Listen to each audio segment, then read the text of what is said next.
เอานะแม่เอานะแม่มักกินได้เพิ่นสิใส่อันนั้นให้ลูกเท่าใดขวดน้อยๆ20 บาทบ่30 บาทกุหลาบขาวหอมมากเลยนะตัวน้อยเด้ตัวน้อยนั่นแหละค่ะ30 บาทอยากดมเด้40 45 50กุหลาบขาวน่ะหอมปวดหัวใช่โอ้ยเดี๋ยวเสื้อมันได้นี่จ้า200สาวๆที่ซื้อน้ำหอมเอานะแม่เอาเนื้อลงทันซื้อเช้านี้แม่นะซื้ออยู่บ้านหลอดละ20 บาทมันจะต่างกันน้ำหอมที่มีหน่วยขวดละ3อันนี้20 บาทอันนี้ก็30บ่น้ำหอมแบบซีมันไม่ใช่น้ำหอมที่เขาทำมาเก็บมีแบบนี้แหละ20 บาทที่บ้าน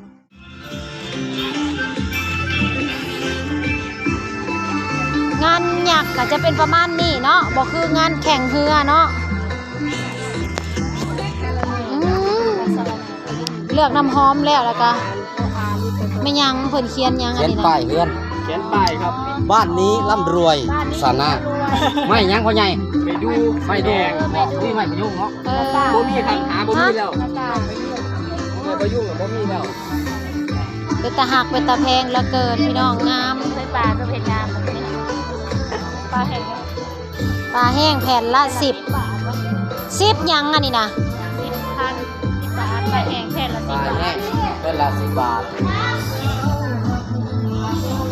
แผ่นละ10 บาทหรือตัวละ10 บาทเพราะว่าเบิร์ดแผ่น10 บาทแผ่นละ10 บาทจะนายแผ่นจะซื้อแผ่นเท่าไรแม่ปลาแห้งนี่ขายจังไดแม่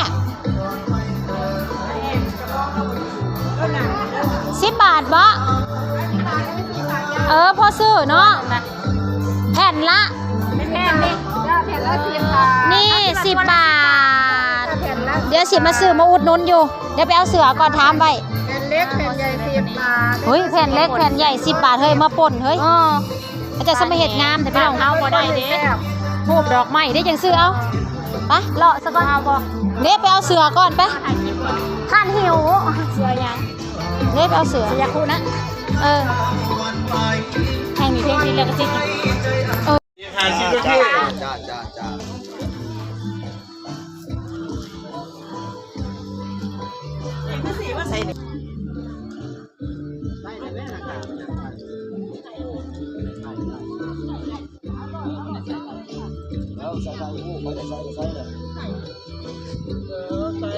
บอกล้าเฮาบอกล้าใส่ยันฟันลายยันฟันลายน้องฟ้าไม่จิ้วเฮ้ยจิ้วลองดูโตนะเสือโตก็ใส่เลยแค่เพิ่นซุบลงอ่ะมันรุดลงเลยลูกยังบ่ได้ละเข่าซ้ำเอารถจักรโป้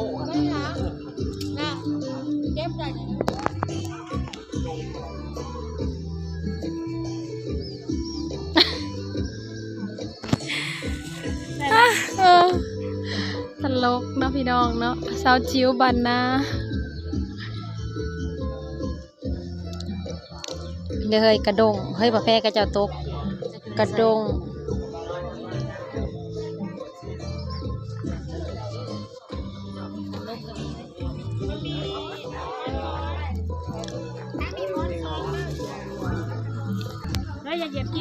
เฮ้ยกิบโตบ่เกือบเดี๋ยวใจไข่เกือบได้หะจะดวงดีได้หม้อหุงข้าวเองน่ะบ่อยากกล้าเสี่ยงบ่ได้เองอย่าบ่ได้ยังดวงเขา20 บาทเนาะตอนนี้ดวงกำลังคืนได้นี่เอาแม่ไปลองเบิ่งซะก่อนจักคนให้กล้าใหม่โตนั่นได้เฮ้ยสูตรรดน้ำใหม่ๆดวงกำลังดีหิบเอ้าสาวๆกำลังสิไปจกสลากพี่น้องเอ้ยตอนนี้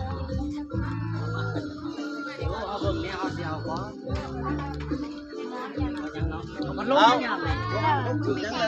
ไม่ฟังมาจะมีมาค่ะเอาคนละบาทเก็บคนละบาทเอาสาวๆจก3 4 5 6 7มอนกับแม่นบ่มันก็20ได้ค่ะ เป็นตะม่วนได้แหละเนาะ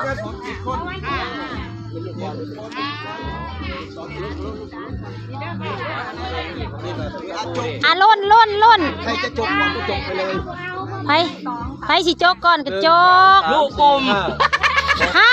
ผมป้าได้ลูกอม โอ้มันมักกิน มักขนาดนี้ก็ยังขนมหอบอยู่ค่ะ 8 ก้อนค่ะ 8 ก้อน20 บาท เอานับเอา ถ้ารุ่นน้ำโบน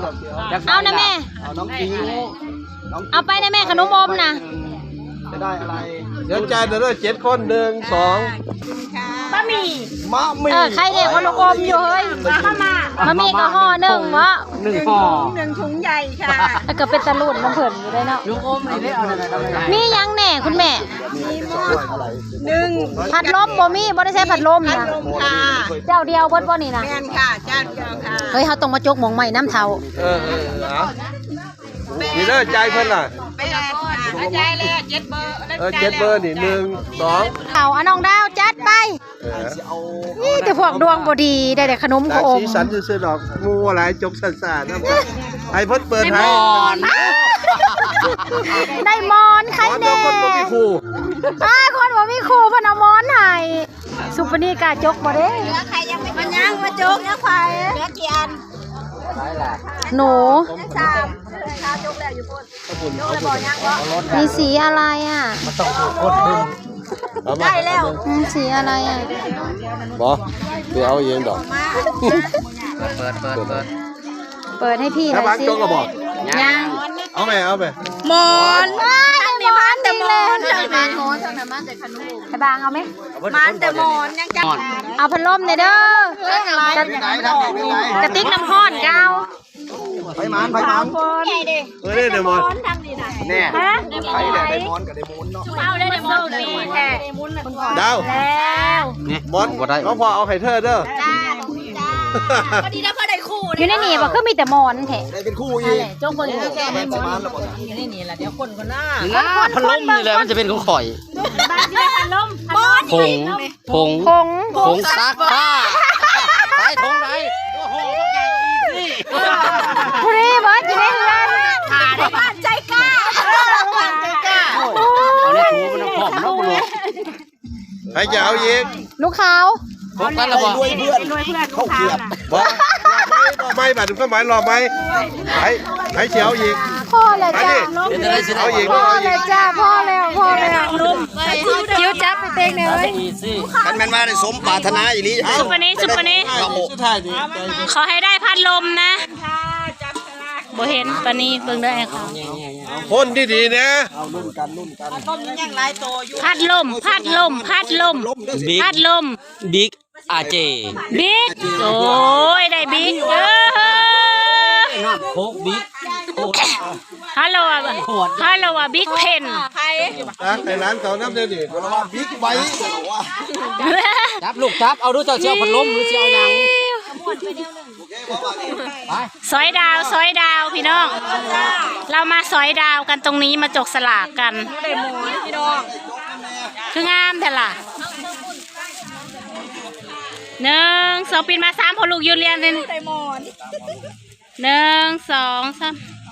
1 2มืดปิดเอาไหมมา เจ้าไปถ่ายเมื่อไหร่ มาปิดอันนี้1 2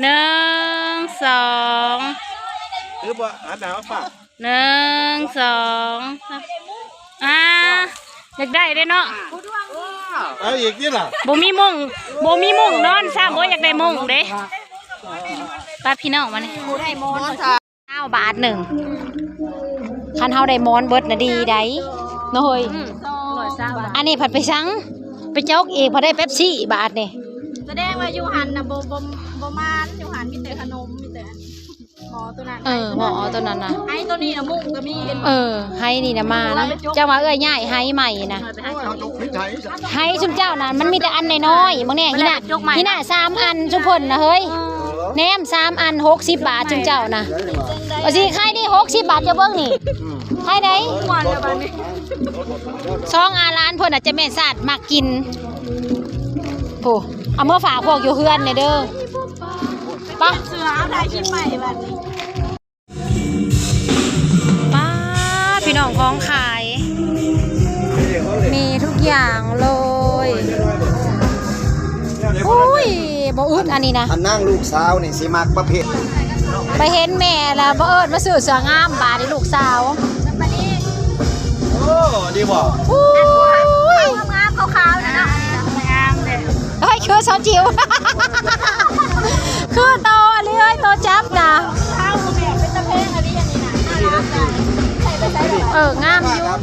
ต้นละร้อยเท่าไหร่ โตละ100เพราะซื้ออยู่ได้หน่อย เป็นโล เฮ้ยจิ๋วโตละ100ค่ะคืออยู่ได้เฮ้ยพ่อเลือกดูหาพ่อเอาตัวร้องเพลงได้เด้อเอาตัวใส่ร้องเพลงได้คนอยู่เพื่อนให้คนอยู่เพื่อนเอาตัวใส่ร้องเพลงได้นะโอ้ยสุดนอนได้เถาบอกกล้าย่างออกเพื่อนคืออยู่ลุ่มนะคือ ชงก็ต้นละร้อยชงกระสันไม่ได้จิ้วเราได้ใช่ไหม